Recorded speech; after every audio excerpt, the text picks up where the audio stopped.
And we welcome you to another edition of This is Wrestling Survivor Series War Games.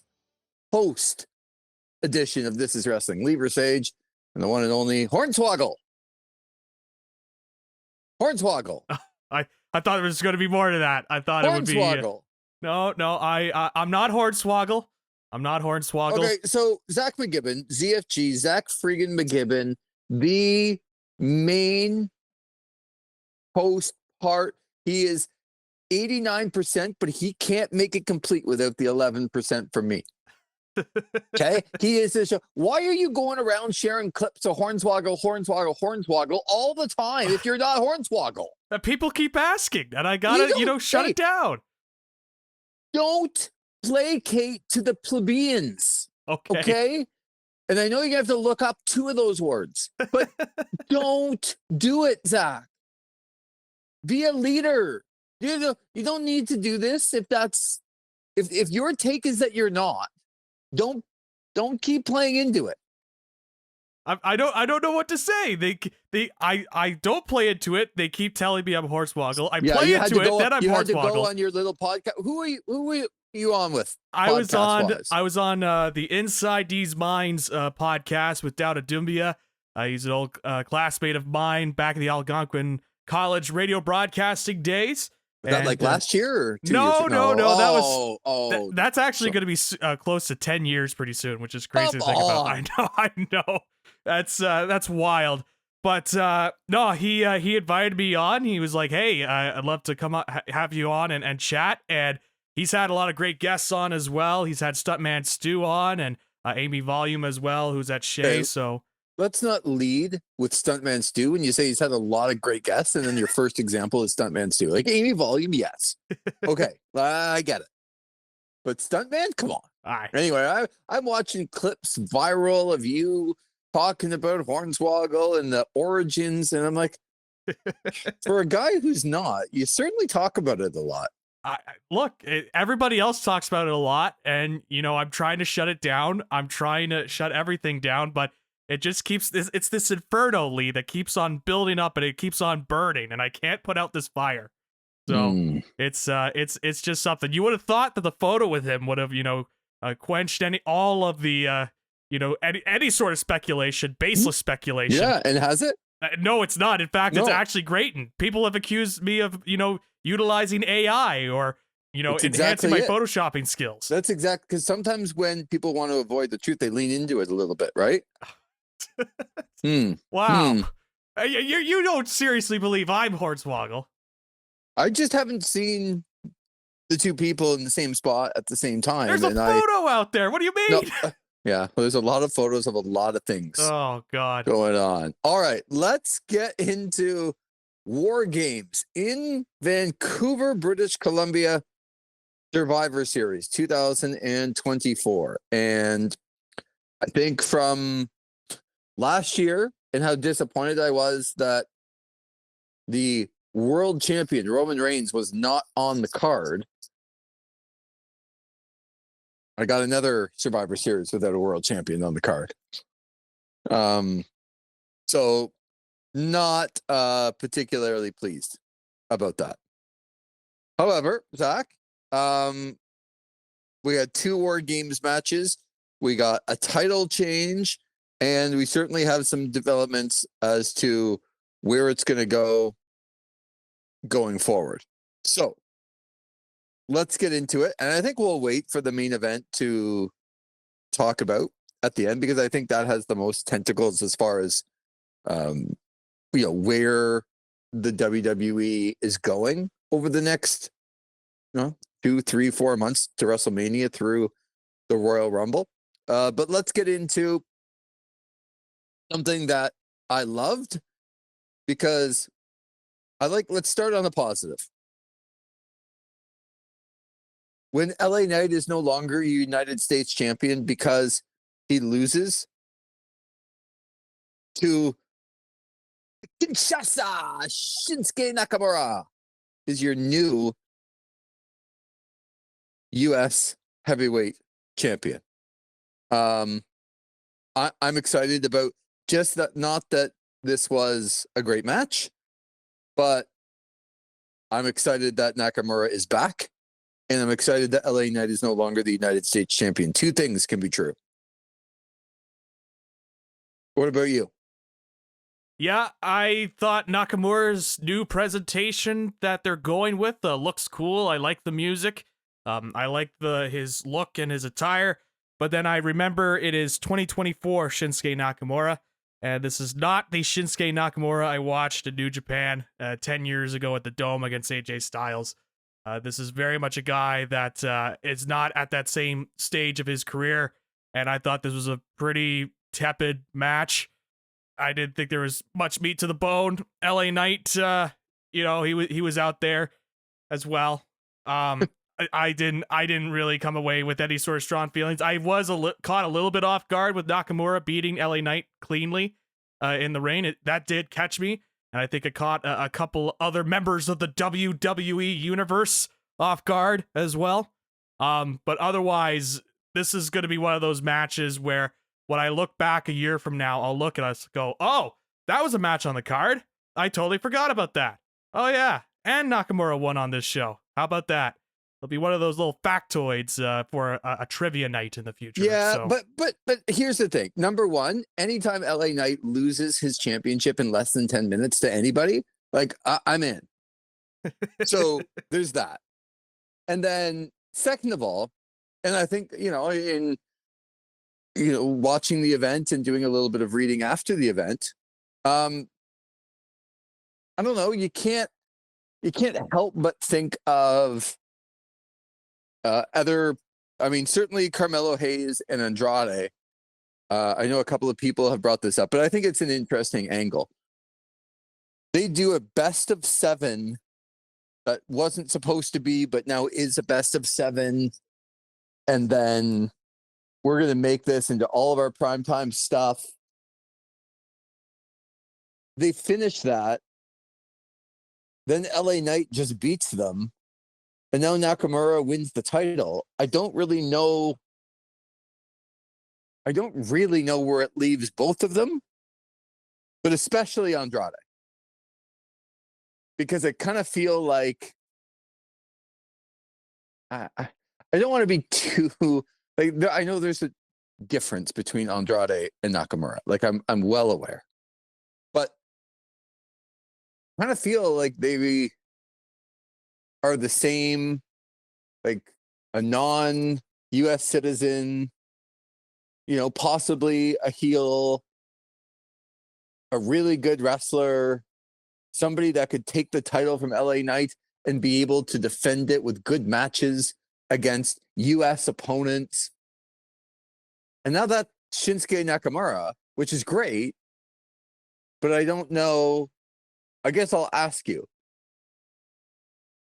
did you even think of, or do you care about where both Carmelo Hayes and Andrade are going after being so featured? And then Nakamura just comes in and wins the title off LA Knight, and it's like, where does this leave these two?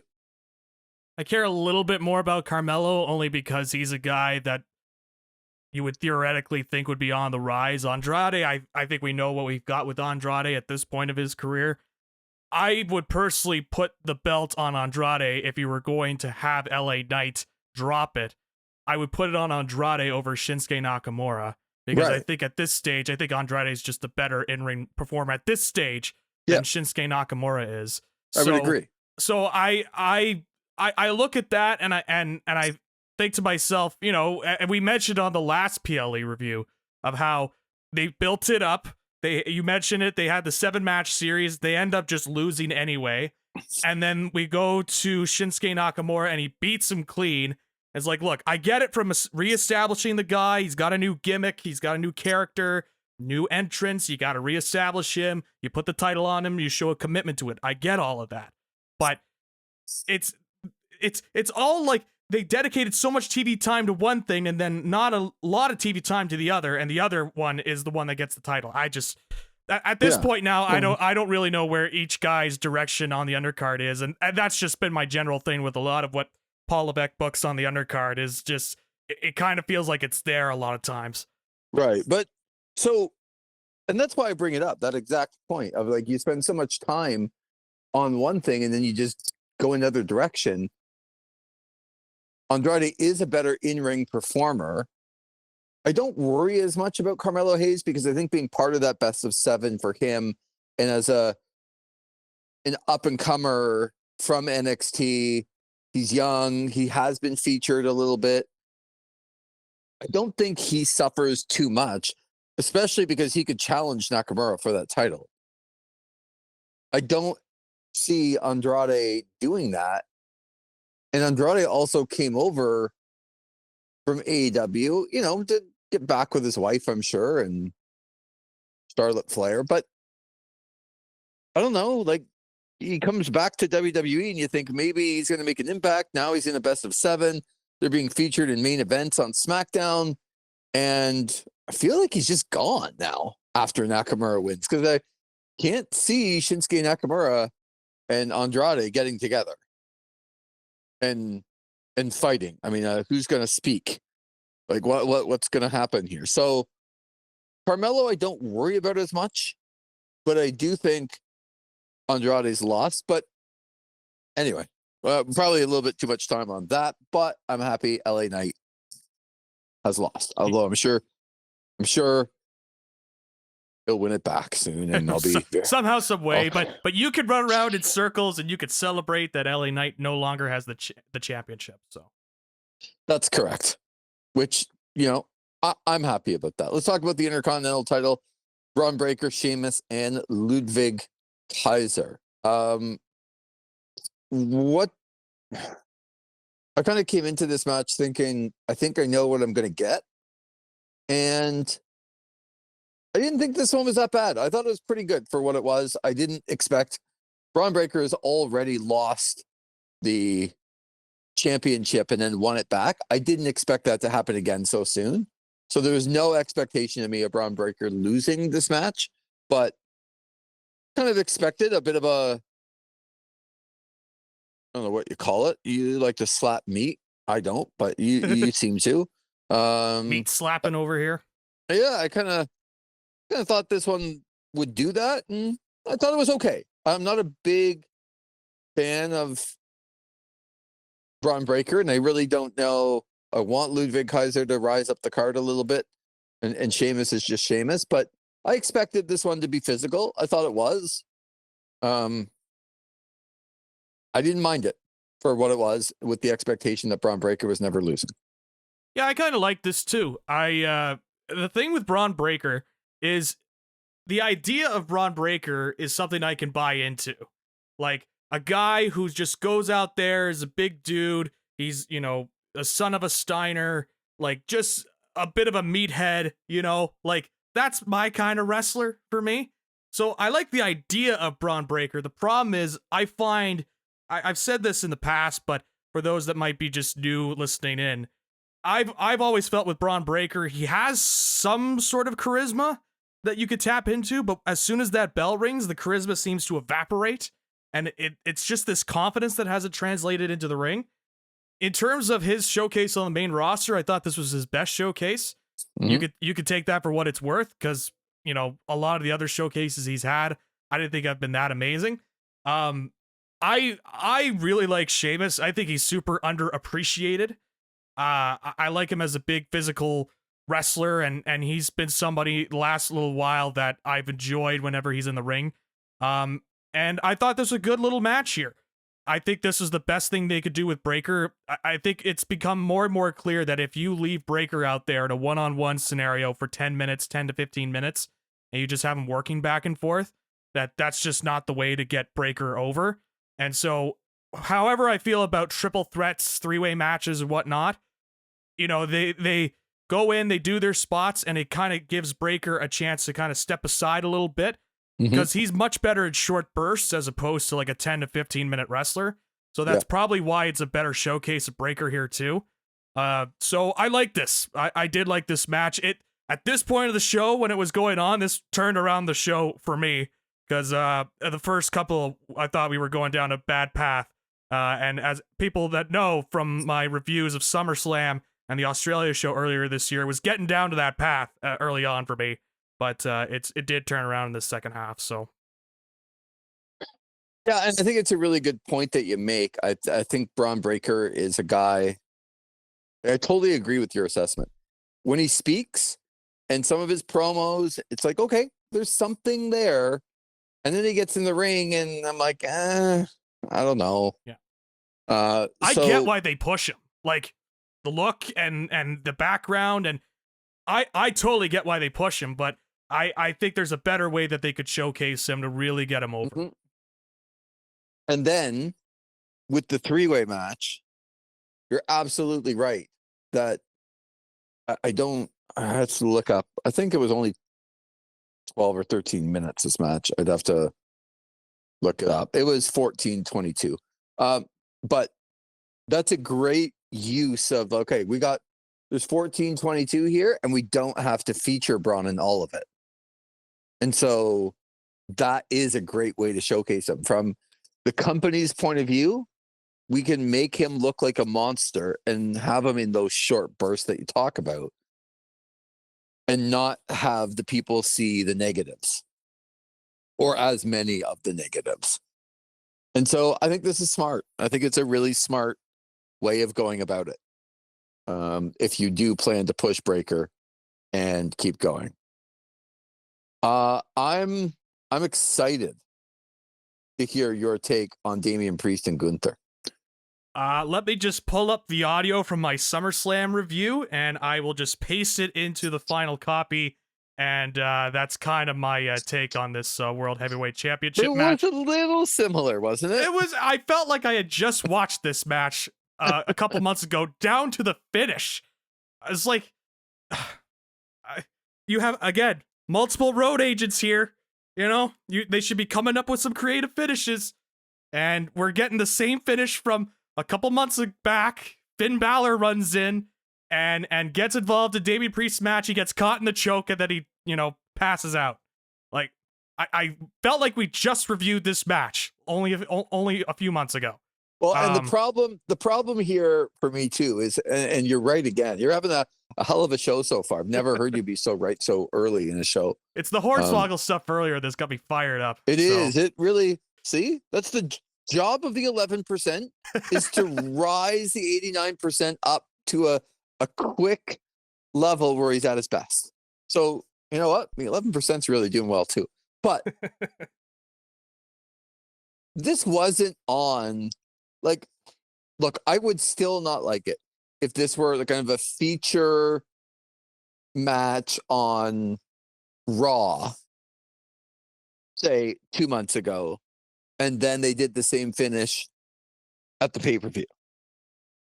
But this is 2 major pay-per-views. Like, you have 4 major pay-per-views a year, PLEs, whatever. And you do the same match and the same finish in back-to-back big PLEs?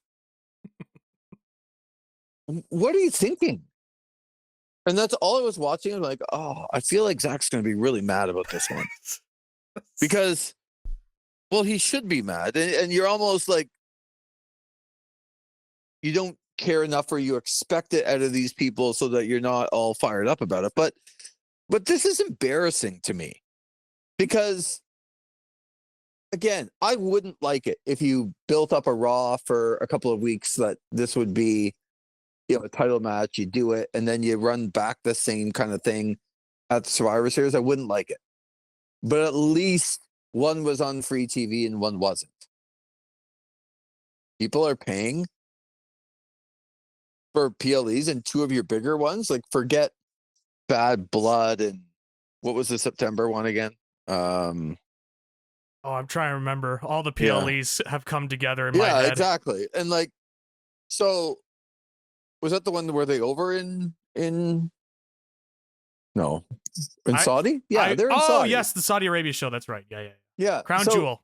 But the whole point is that you got 2 of your bigger PLEs and you're doing the same match in 3 months. Like, I think this is embarrassing. And it's certainly, if Damian Priest, who was on this role when he was World Heavyweight Champion, and you saw his documentary, which I thought was really good, about where he came from, how he got to where he is.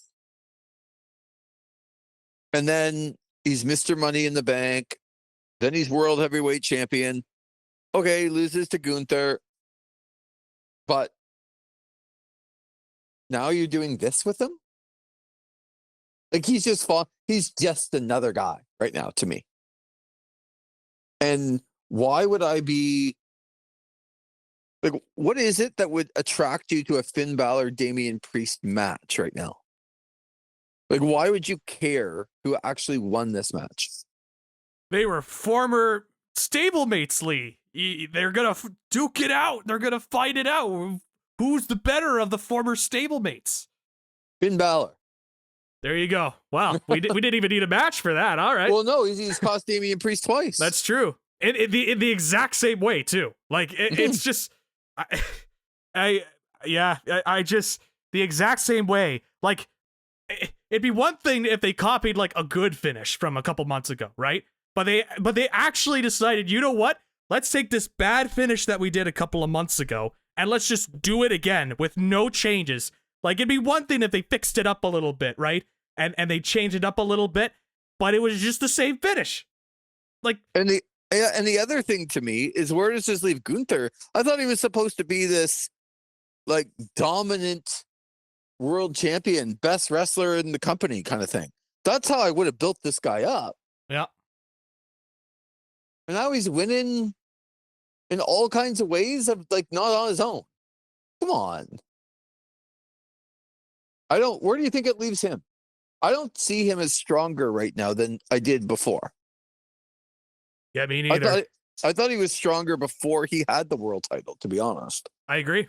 No, it's the booking of him has just not been great in terms of, like, people will argue, oh, but he's still got the championship. He's winning all of his matches. Like, yeah, but, like, first of all, it's in matches where the outside guy interferes.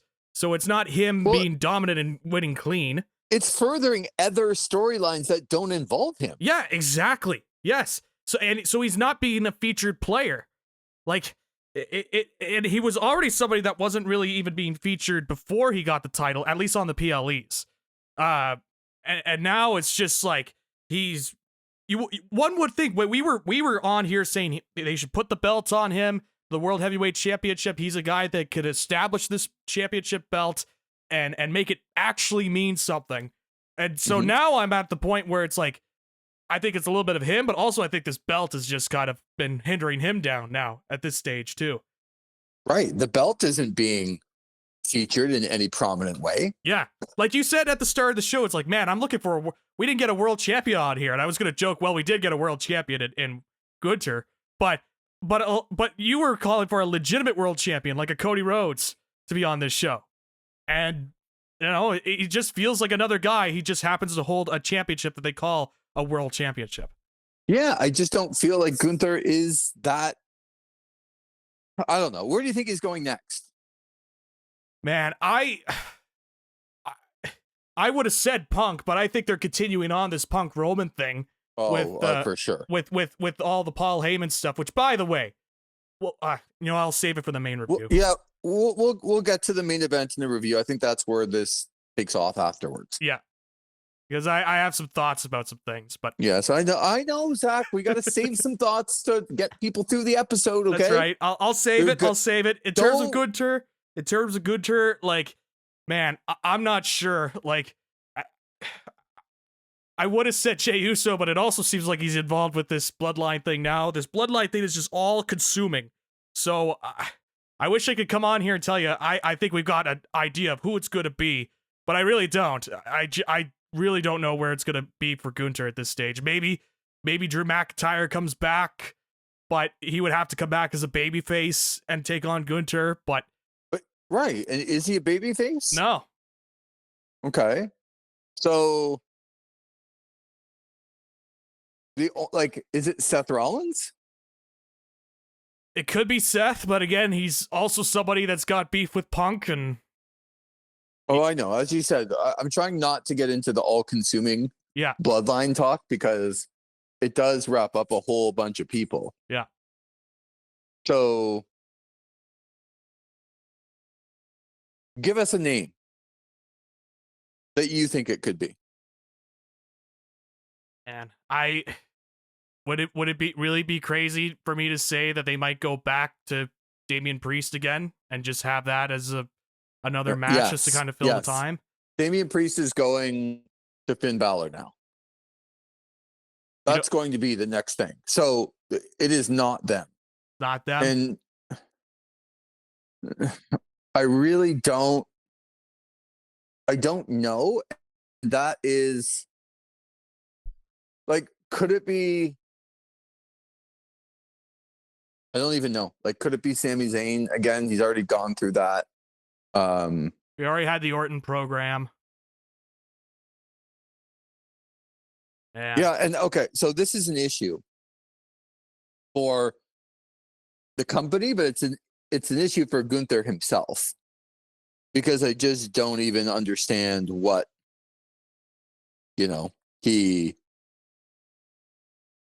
where he's going to go, what he's going to do to make it interesting. In fact, another all-consuming part of this is I thought maybe they could go down a Bronson Reed angle, but it looks like Bronson might be a little nicked up for a bit too. Yeah.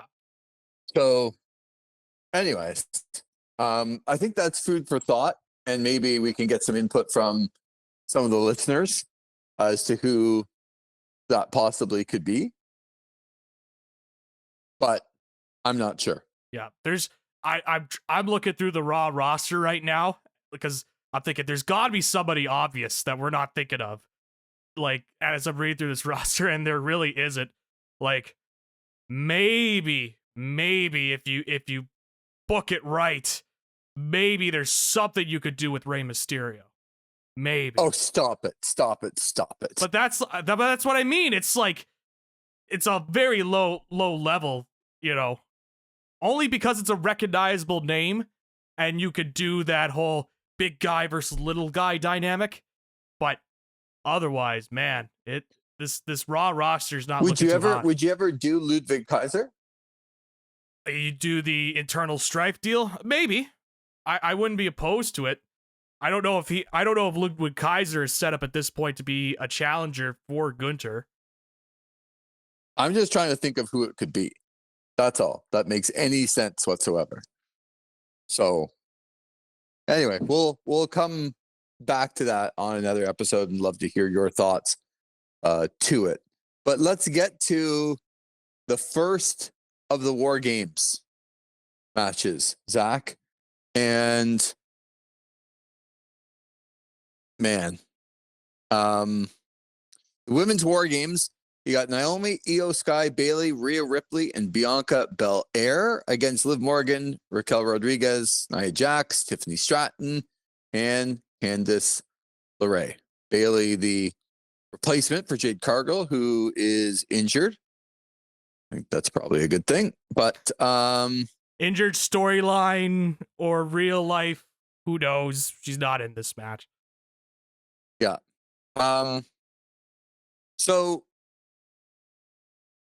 it ends up, of course, that Rhea Ripley beats Liv Morgan, which, quite frankly, I don't understand how she's just beat Liv Morgan all the time. But Liv Morgan still has the title, but she's pinned her multiple times as the champion. And this is a tough way to start for me. I thought this one was, quite frankly, I thought this one was awful. I had to go back and look at the time of how long. 38 minutes, Zach. 38 minutes. Lord. And I just don't quite understand what the path is here. Unless, anyway, let's get to your thoughts on the match first of all, and then where it's going from there. Woof! I thought this was a bad match, Lee. Okay. For a second, I thought you were going to say, "Oh, I don't know, Lee. I thought it was pretty good." No, oh God, no. I would be able to pull that off with a straight face. This was, first of all, whoever the road agent is that decided, you know what? You know who's going to go the distance? Nia Jax. That's the woman who's going to go the distance here in this War Games match. Have that road agent left in Vancouver and never brought backstage ever again. I mean, come on. You have 10 women to choose from that could go the distance. And you pick Nia Jax to go the distance? Lee, that opening, I don't even want to call it a tie-up with Bailey. Oh my lord. This was the first 5 minutes of the match, Lee. And I'm looking at this as like, wow, if she is not good here in the first 5 minutes, imagine how she's going to be at the 30-minute mark. Mm-hmm. At least she'll have the other woman in and she'll just kind of stay off into the corner where they don't have her doing many spots. But the thing is, they had her doing a ton of spots and they all looked very bad. Of course, Lee, you can't have a women's war game match without Io Sky getting the trash can and then jumping off of the top of War Games. It's a staple. I'm okay with that. I didn't need the toilet seat, but yeah, well, that was also weird. I mean, what are we doing here? I just did this match need to be War Games? No. Like, there was only 1 or 2 spots in a 40-minute match, by the way.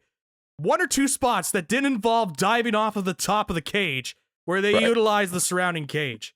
Like, why even have it at this point? Like, literally, as soon as the next person came out, they didn't go right into the cage. They were going underneath the ring and trying to find any sort of weapon that they could pull out, whether it be a kendo stick, whether it be a chair, whether it be a toilet seat of all things. Like, all these different items. And it's like, why do you need all of these items? You have you have 2 rings and a giant cage surrounding those 2 rings. And that is how you're going to utilize this stipulation, is just have, outside items to utilize. So that bugged me instantly. And I know people like the Io Sky spot, but this is like the 5th or 6th time I've seen this. Like, again, there are multiple road agents there. Somebody do their job and come up with a new spot, for the love of God. But here's the thing. Like, I get what you're saying. You're not wrong. But when you're dealing with a whole bunch of things that probably aren't going to work, maybe let's just go for one that we think people will like, and maybe they can pull it off. Because as you said, even the tie-up, they couldn't pull off. And, as the match is going on, I'm like, oh, I can't wait for the almost cash-in. Yeah, oh, don't even get me started on the cash-in. Oh my God, what are we doing here? Like, it was bad enough it was one of the champions, right? Yeah. She had 2 of them lying down, staring at them with the briefcase. And was like, oh, I don't know. I'm so, oh, I don't, what are we doing here? Just do it. This is by far the worst storyline in WWE. I hate it whenever they do it. It just makes the titles meaningless. It's, again, bad enough it's one of them. With somebody she befriended like for 2 minutes and was like, all right, I guess I will not cash in my championship opportunity on you because, we had a good conversation backstage and so I am not going to cash in on you. But it's both of them, Lee. Mm-hmm. And she's having internal struggles like, oh God, I don't know if I should do this. And then Raquel's yelling at her, like, what are you doing? She's done nothing. What do you mean what she's doing? She's just staring at them. Oh, I hate this story so much. So the other thing too, and you're absolutely right. There's nothing worse. I think what the beauty of Money in the Bank used to be is that there was a decisiveness on when that could go down. And then it would just happen. And even though most of the time they just did cash in, you were kind of shocked, and at least there was none of this indecisiveness. Right? And now that's all you see. Why would you ever be indecisive on whether to cash in a chance to win the world championship? If that's your moment, then that's your moment. It actually makes the people, to me, look very, very weak.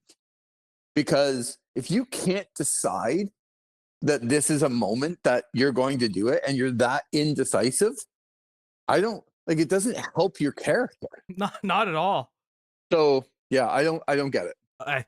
And how many times, by the way, in this match was there like a spot where there would be some sort of face-off and Nia Jax would run in and like take both of the women out? Yeah. That was like 8 times during this.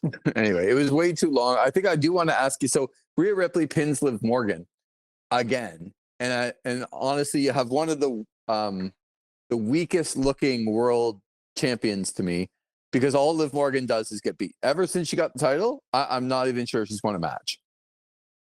In fact, I would like you at some point to look into this, because you usually are able to do it. Since she won the title, I'd love to know her win-loss record. Oh God, I must be like 0-76 or something like that. I'm sure on house shows or something she's won some matches, but yeah, I will search up on Cage Match right now. Every time she's on TV, she loses. Yes. Let's see. Lost at WarGames, lost in a women's tag team title match on Raw, won against Nia Jax at the Crown Jewel show. Oh, and yeah, and needed a ton of help. Yes.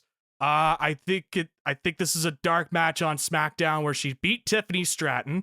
Well, it must be. Yes. Lost on TV in a tag match against Damage Control. No contest in that one. No contest in a match against Rhea Ripley and Tiffany Stratton. Rhea Ripley defeats Liv Morgan by DQ at Bad Blood. Mixed loss in a mixed match against Bash at Berlin. Right. So at what point, at any point, does this say that is your world champ? Right? Yep. Just list that off and go, that is your world champion. Does she have one win on television, and that's with a ton of help in Saudi Arabia? It looks like it. Yeah. Like, come on. Yeah. So, but my fear is, and I'll tell you what I think is going to happen first. My fear is that Rhea Ripley, who has dominated her, is now going to finally earn her shot, and she's going to lose, and we're going to get more of this. I agree. You do? I do. Because that's how they would book it, you know? Just to make me mad. That's how they would book it. I mean, like, you just have your champion lose in every which way you possibly can, whether it be a tag match or whether it be in a singles capacity or in this case, WarGames. Just have her lose in every sort of capacity so that when it actually matters, then she gets the victory and she gets the last laugh. And because they will continue this because of all the stuff with her and Dominic Mysterio. They love that storyline, and they will continue that. They will continue that. And that's what I mean by just to annoy me, because that storyline will continue. It's not just to annoy you, though. It is a little bit. Like, let's remember when Rhea was world champion. She had no legit contenders, right? That's right. So the second she would beat Liv Morgan, I would never think that Liv Morgan would go back and beat her again. And then who do I think would? Charlotte, maybe, if she comes back ever.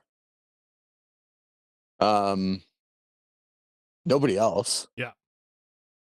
So you almost can't put it on her right now for that reason. People love her. She's a good chaser. She can win in all of these spots and DQs and, you know, tag matches and war games and all this stuff. But you probably have to make her lose in a big spot here to even, because she's the most legit contender there is.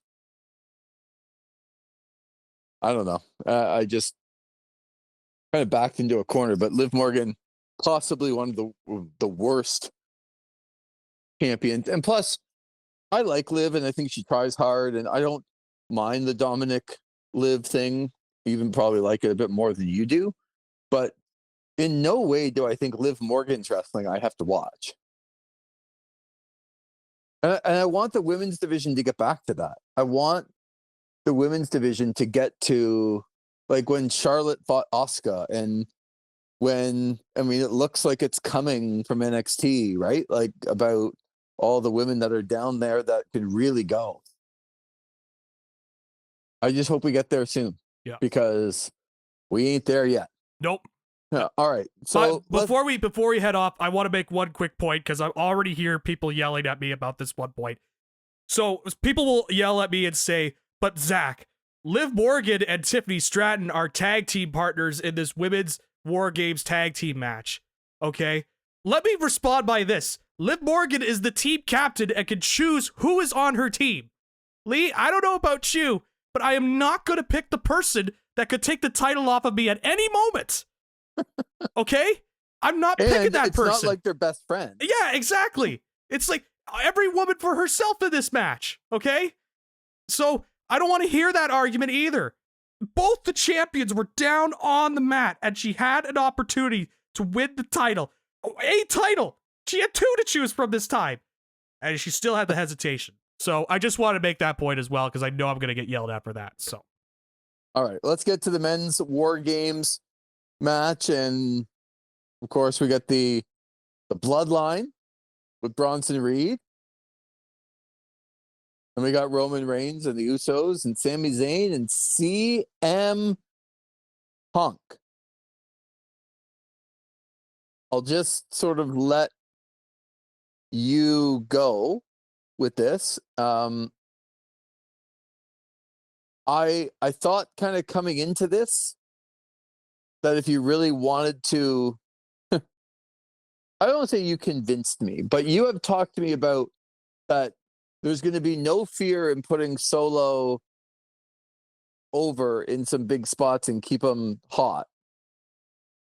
So I came into this thinking that there would be enough tension and storyline that you didn't need the good guys winning this match. You actually could probably do more for the new Bloodline by putting them over here in a big spot. So I get it that they wanted to run a certain angle. We'll talk about it in a second, but you do get the faces winning. And of course, Solo Sikoa is the guy that takes it at the end, which I also didn't quite understand. But okay, almost 42 minutes. And we'll talk about the angle in a second, but what did you think of this match? The second half was more interesting than the first half. As soon as everybody got into the ring, it was much more interesting on the stuff that they did. I've said it on this show, this is all just acting that we're doing right now when it comes to the Bloodline and having to do these like slow pauses and stare into people and just have our audience here just be like, oh, the storytelling that's going on here, the acting that's going on here. Before I get into the match review, I did want to point this one segment out on SmackDown that they did that gravely annoyed me. It gravely annoyed me. It was that cinematic promo, emphasis on the word cinematic, that they did, and it was, Heyman conducting this one-on-one between Roman and Punk, and they had these, dramatic cuts, and it was in this cinema style, and I could just hear the audience yelling, "Oh, cinema! This is what cinema is supposed to be. Absolute cinema." And I'm watching this, and I'm like, man, this is not acting. This is pro wrestling. I just want two guys in a ring cutting a promo about how much they don't like each other or how they have to get along with each other getting in the match. But no, they're so insistent on telling you just how great they are on this cinematic level that we have not seen. They're insistent upon it. I gotta watch this CM Punk and Roman Reigns face off in a cinematic style. That pissed me off. And then we got into this match, and The big problem with the first half is there was just no heat. Everybody was just waiting for Punk and Roman and all the main players to get in. Like, all the crowd was chanting was CM Punk, Sami Zayn, Roman Reigns. I think there was a JT Miller chant at one point because it's Vancouver. Like, they could not care less about what was going on in the ring until everybody got in. So the first half, which was like 25, 30 minutes or whatever, you could just completely skip. It was just heatless. It was just waiting for these people to come in, and then small little doses of, oh, will they get along? Will Punk and Roman get along? Oh, they're in the cage and they're off at each side of the cage. They don't want to look at each other. Oh, the storytelling, Lee, that they are conveying of how they were on each side of the cage not looking at each other. The stories they're being told.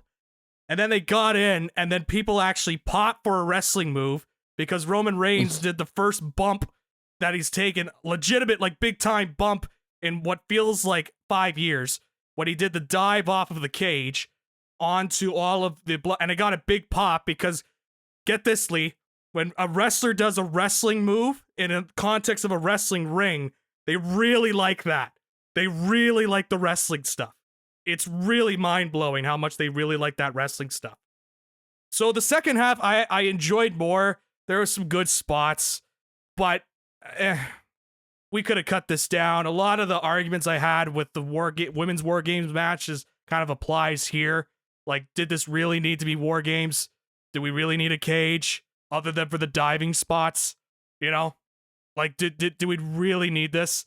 But at the end, as you mentioned, they pinned Solo Sikoa, and then everybody got along in the end, and the end. So, great. Everybody got along and shook hands, and took a little bit of hesitation with Punk, but then he got the handshake after, because again, they gotta, like, milk it for the crowd reaction, so it took them a while to do a handshake. Yeah, this men's War Game match, I liked it more than the women's one. I liked it more than a lot of the matches on the show. If they cut out that first half and they just kept the second half of the War Games match, I probably would have liked this more. It's to the point now where I'm thinking, man, you know what? Just have everybody start in the ring. Let's not, Yeah, I agree. Let's not just, dance around this. Let's just have everybody in the ring to start with, and let's just go.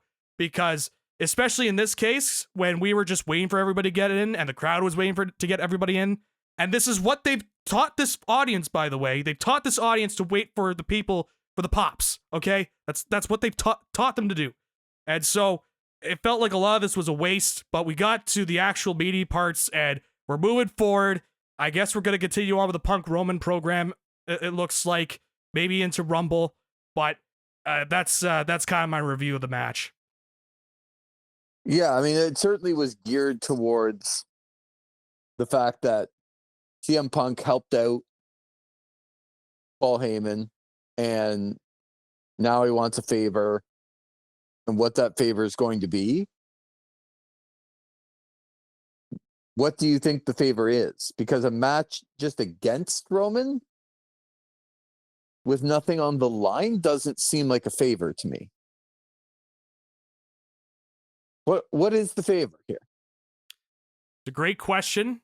Does Paul Heyman have enough say that he could go to one of the GMs of the brands and say, and vouch for CM Punk to get a title match against somebody, whether it be Cody or whether it be Gunter. And then you kind of tie Cody back to the bloodline stuff where Cody kind of seems jib because he helped Roman out. But he, with Punk then getting the title shot, feels like the bloodline has kind of turned their back on Cody, and then you get some sort of internal strife. Is that something that they could go and do storyline wise? Does that appeal to you at all?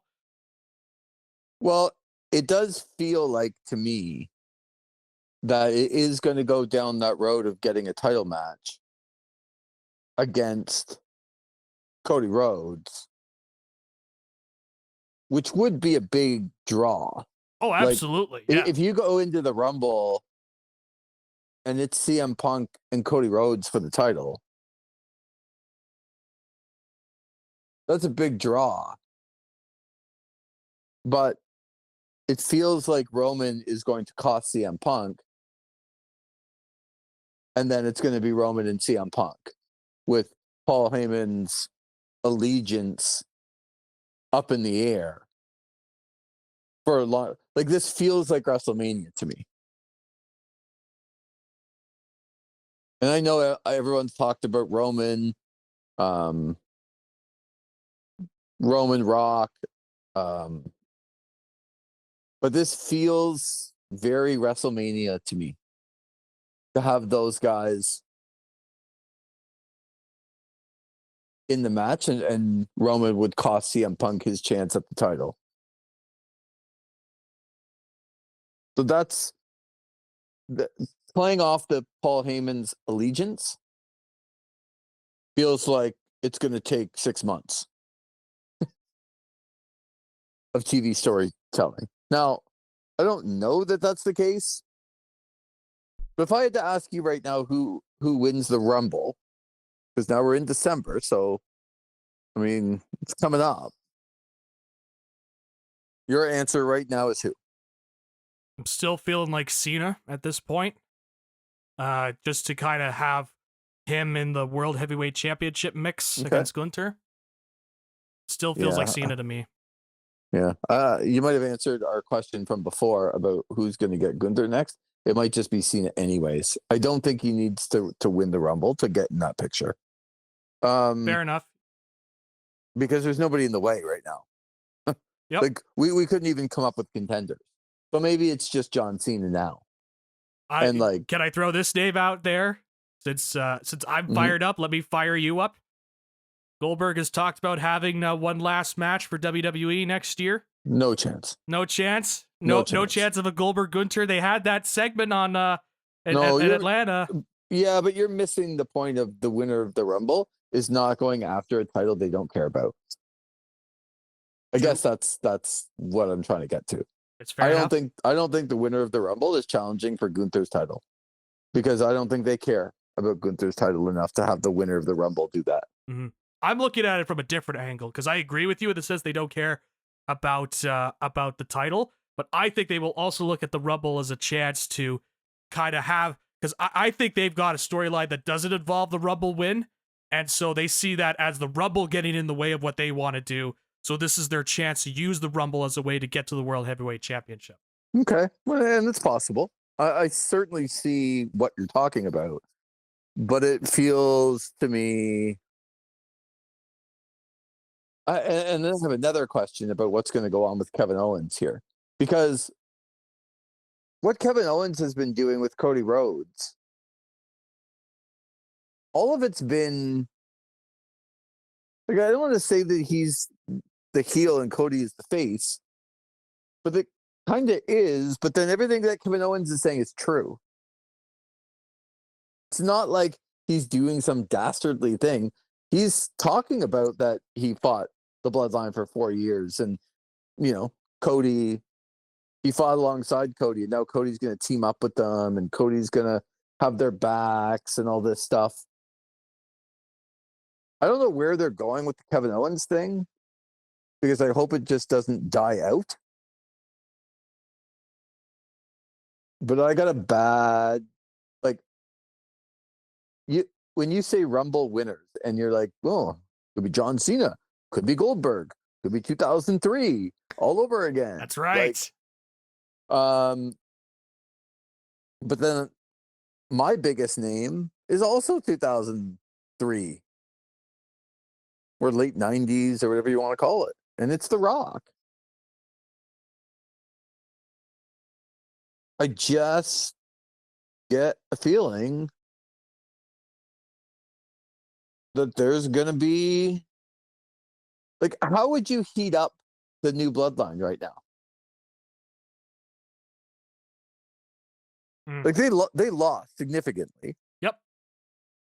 Okay, so now people are focused on Roman and Punk and Paul Heyman. And the good guys won, and everything's great. And Solo got his ass beat. Is the reason that Solo got his ass beat, and they did do this all to Solo, so The Rock can come in and go, okay, I still believe in you, but you need a new, like, you got to answer to somebody. You can't be leading the charge this way.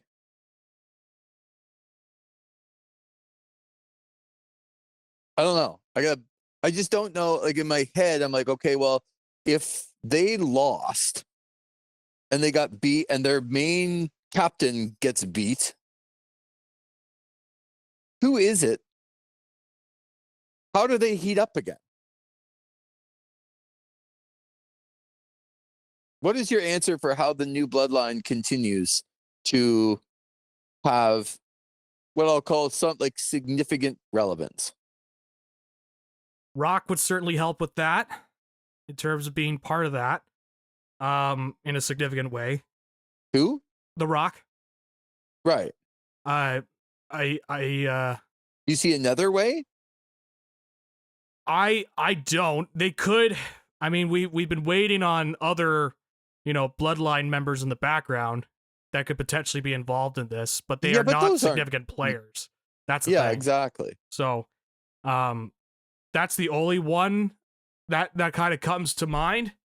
Could they do, with this new bloodline? Do they do an internal strife with this new bloodline? And separate out folks? I wouldn't rule it out. Yeah, but where does that leave guys at the end? Like, Yeah. where does that leave Kamatonga? Like, Tongaloa is screwed out of all that. right. So I think Jacob Fatu will be okay. But Yeah, he would be okay. But so I guess what I'm saying here is that I don't know. I just kind of look at it and go, how do I get those guys heated up again after the main leader got his ass kicked at WarGames? Feels like The Rock to me. And I don't love that answer. he does feel like a looming presence on the show. I mean, he was. That's the thing too. He was on the last PLE, other than Saudi Arabia.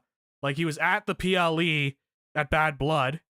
He stood out there and then he stared and he did the Just Bring It, if I recall. And we haven't heard from him since. So feels like it's setting something up, but we still don't know where that's leading to. Right.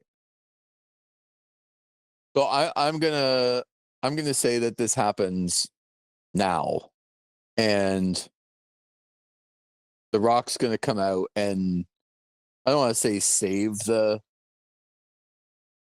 new bloodline, but like really come up and say, okay, we're still a unit, but let's get our ass going here. And not that he's gonna be the new leader, but he's gonna whatever he's gonna call himself. I don't know. I got a bad feeling, Zach. Yeah. Will he come back with his People's Championship belt? Of course he will. That's still so funny to me. What did you think of Bronson Reed getting hurt after coming off the top? Kind of reminded me of the Adam Copeland injury. Well, that's exactly it. Yeah. So that's exactly what I was going to say. Yeah. That's it. Just kind of doing the jump, but landing on both legs is not a recipe for success, as we've learned. So that's unfortunate because he was somebody that they were building, and I was liking some of the angles that they were doing with him, and I like him as sort of a big man presence, and they could use another big man on the show. But depending on the severity of the injury, because as we're recording, we don't know how long he'll be out, if he is out. But that sucks for him because he was getting into a position where he was going to be, pushed further. And especially being involved with this bloodline story, that's obviously a sign of confidence in him. So that's unfortunate. Yeah, it's really bad timing for him, for sure. But I agree with you. I think it was more, I was going to ask you about, did you think that, like, chances taken, do they Like every wrestler needs to take chances at some point, right? But like, is this something that you thought was a worthy chance to take? That's always tough because I could see why he would do it, because you want to show why you belong in that match, especially when you're getting a push. But there's always the risk, right, of safety when it comes to these. There's always the choice on what they want to do. I got why they did it, and it did kind of translate to the next stuff in that match where they kind of continued because Punk saved Roman from that dive, and so they were continuing to tell that story, right? So Yep. I got why they did it. It's always a risk, right? When it comes to these, there's always the risk of getting hurt, and I think they just kind of take that risk, and I think that's just what Bronson Reed decides. Like, look, this is my chance to showcase myself in a big spot, and I'm gonna do something similar to what Rikishi used to do back in the early 2000s with the big, dive from the top of a steel cage, and try and make a name for myself and show that I belong. But obviously, with that, it comes with the risk, and unfortunately, it didn't pay off for him. Yeah. So the reason I asked you is because I agree with you. I agree with the fact that it was more worthy of a risk for him than Adam Copeland. Like, I didn't like Adam Copeland's decision. I didn't think it was necessary. In this one, I get it a lot more of why. Mm-hmm. But again, it's more about, guys coming off the top of cages and getting hurt. We've seen it twice now. And I can't even remember. Didn't Braun Strowman get hurt? Not off a cage, but like off anyway, I think he got hurt too. Oh yeah, it's coming off the top rope, or yeah, that's vaguely familiar. I recall I recall a little bit of that. I know what you're talking about. That was a while ago, wasn't it? Yeah, When he but did it's just more to the point of them taking chances that they don't necessarily have to take. But I did think Bronson Reed's was the most worthy to take. And I get why he did it. It's just, it didn't pay off for him, and there's a possibility that he hurt both of his ankles, which would be a real shame if that's the case. So, Zach, your overall mark of the card. Looking forward to this. Man, I will say I thought this was better than SummerSlam on the Australia show. The way it was starting off, it was venturing into that territory for me, but it got better. So I can't give it those ratings. What did I give those shows? I think it was like a 3 and a 4 or something like that for those shows. Did this one pass? This is a passing grade for this show, because I thought the Intercontinental Championship match was solid.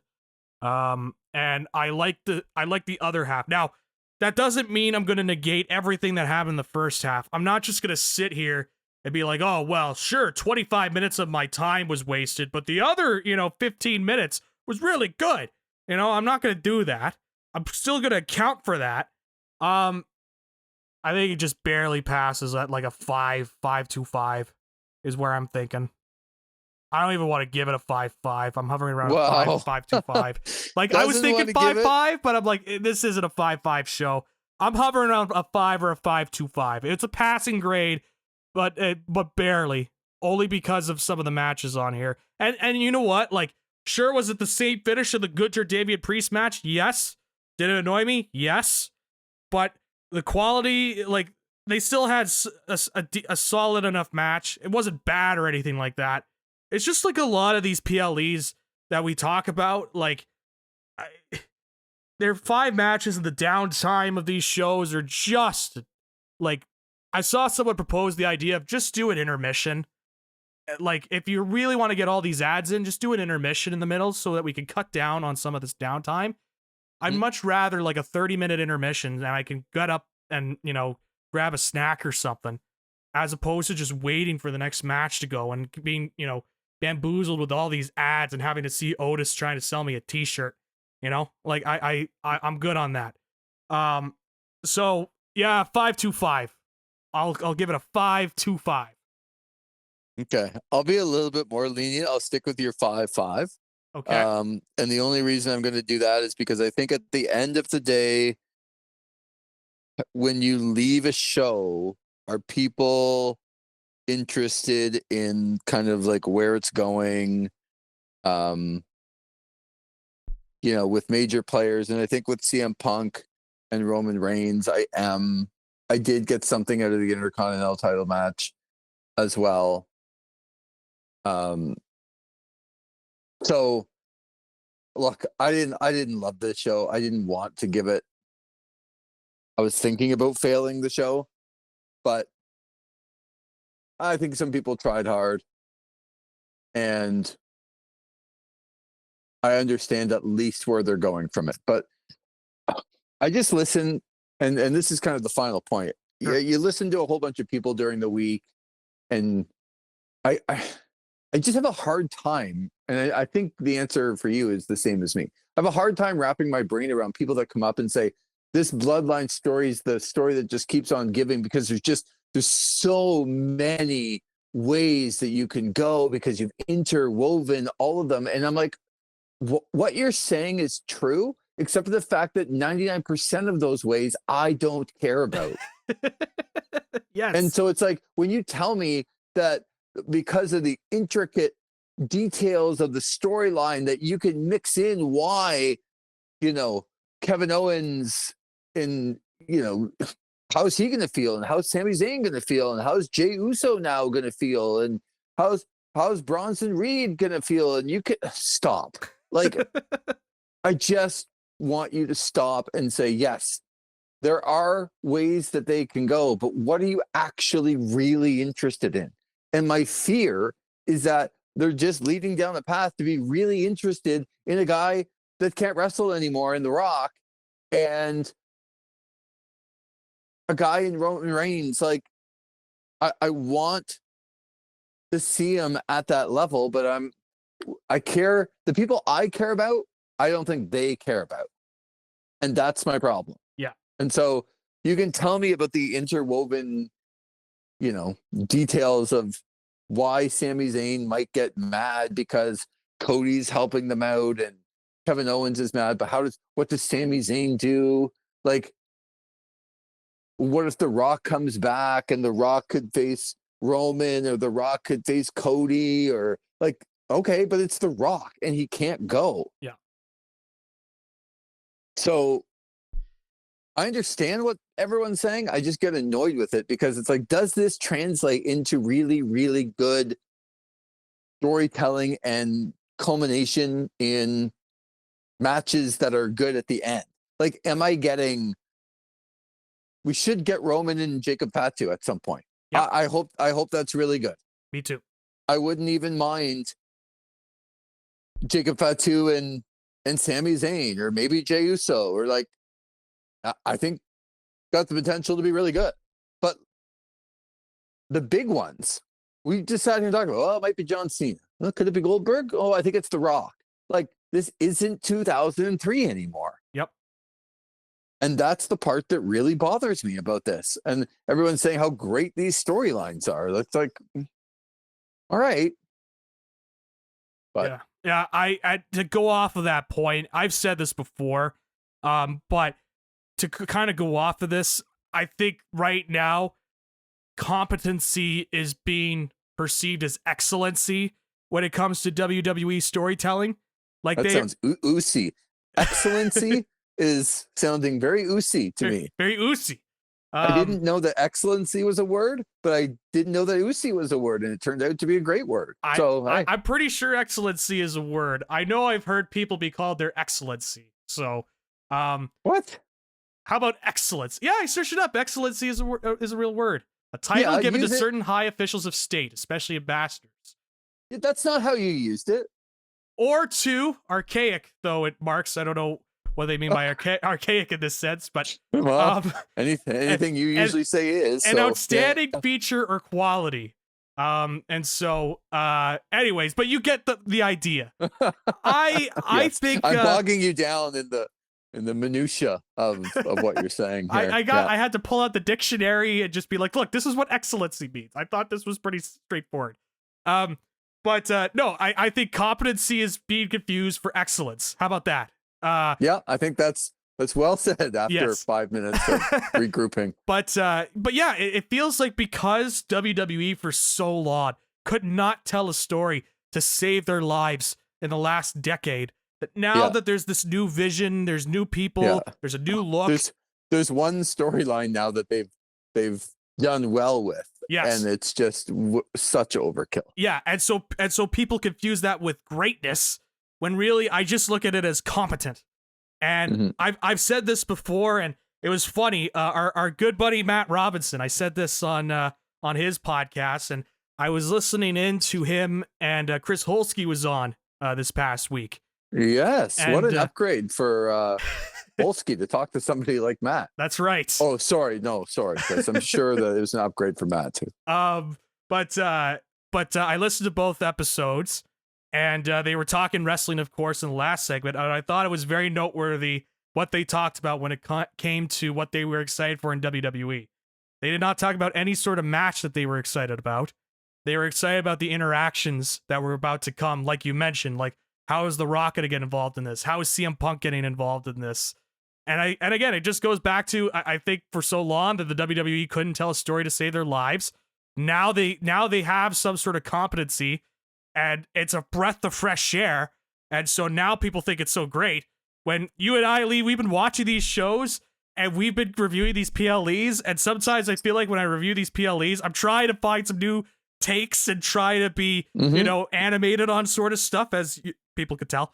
But, at the end of it all, it just feels like they're so focused on this one story. And you look at this undercard and it just feels like there's two different mindsets right now, where people are talking about how great WWE is, but then when we watch these shows, Lee, and we're watching these PLEs, it's just like, well, this undercard story is not that great, and we don't know what they're doing here, and we don't know if this guy even is, we don't know who the title challenger is going to be for Gunther, and, it just kind of all adds up, so I think that's where the kind of the differences are right now, where we stand with WWE, and where a lot of the general public stands with the company. And look, these long-running storylines of a group are not new, and we talk about them, because they're, the greatest groups of all time. But this feels very NWO-ish. Yes. And when I say that, I mean that the NWO became the big storyline, and underneath the NWO, anything else that was going on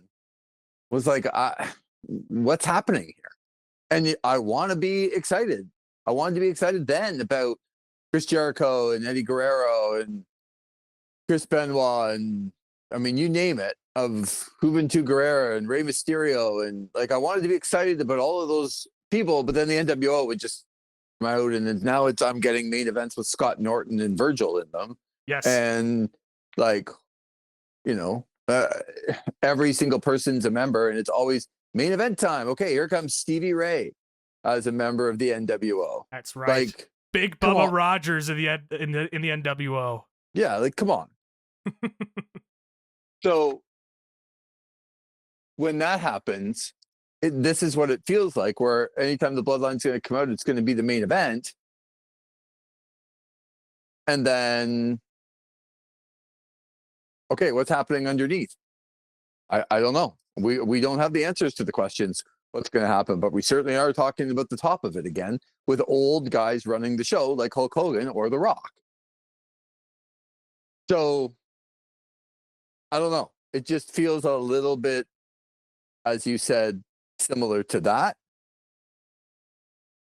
And just trying to hope that it doesn't. Yeah. Okay, Zach, we're through it. Done. We survived the Survivor Series recap. WarGames. We're the sole survivors of Survivor Series. I like it. Yeah. Is there dissension between the winning team here? Wow. I'm not sure. No, I'm asking. I wasn't saying. Oh, I was that there is. Are you going to hit me with the chair like Nia Jax did in that women's match? We were talking about Hulk Hogan earlier.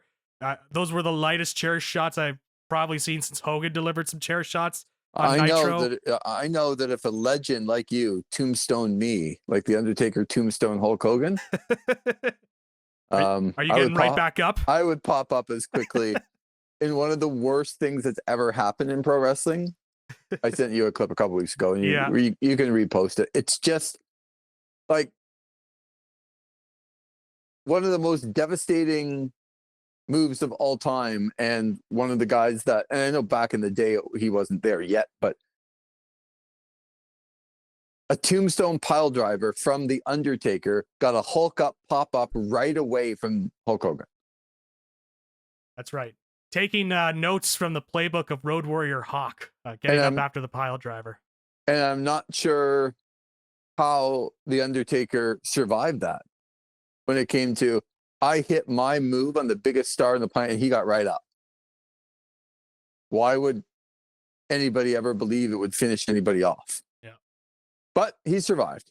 Yeah. So, and I digress. Well, did he survive? He was called the Dead Man for a couple decades. See, you brought something at the end of the show for once. That's good.